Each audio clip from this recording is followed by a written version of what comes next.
প্রচুর যন্ত্রণা হতো। তো আমি রক্ত দিয়ে এসেছিলাম ডাক্তারখানাতে। রক্ত দেওয়ার পর বিকেলা ঘুম থেকে ওঠার পর এত যন্ত্রণা, তো আমি পাস্টারকে ফোন করলাম। তো দিদিভাই বললো যে পাস্টার তো এরকম এতে ছিল, মিটিংয়ে ছিল, তো ফোন তুলতে পারবে না, আমরা তোমার জন্য প্রার্থনা করছি।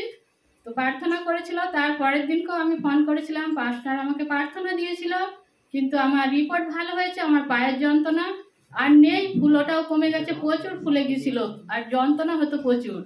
তো ঈশ্বর আমাকে সুস্থ করেছে পাস্টারের মধ্যে দিয়ে। আমি মহান ঈশ্বরকেও আমার অন্তর থেকে ধন্যবাদ দিই, আমার পাস্টারকেও, আমার দিদি ভাইকেও আমি অনেক ধন্যবাদ দিই। কেননা আমি অনেক কষ্টের মধ্যে দিয়ে, অনেক দুঃখের মধ্যে ছিলাম। আমি যখন ফোন করছিলাম, যখন ফোন পাই না, আমি তো কাঁদছিলাম। তখন আমি প্রার্থনা করছিলাম যে প্রভু আমি কিভাবে সুস্থ হবো, কেমনভাবে যন্ত্রণা থেকে আমি রক্ষা পাবো। তারপরেই কিনা পাস্টার ফোন তুলেছিল, আমার প্রার্থনা দিতে আমি খুব সুস্থ আছি। তো আমার 5টা রিপোর্ট হয়েছিল, জন্ডিসের, লিভারের, আর 3টে কি হয়েছিল তো খেয়াল নেই। তো 5টা রিপোর্টই আমার ভালো হয়েছে, একটা রিপোর্টেও কোনো মানে নেই, সবই ভালো হয়েছে। তার জন্য আমি প্রভুকে অনেক অনেক ধন্যবাদ দিই, লাখ লাখ ধন্যবাদ।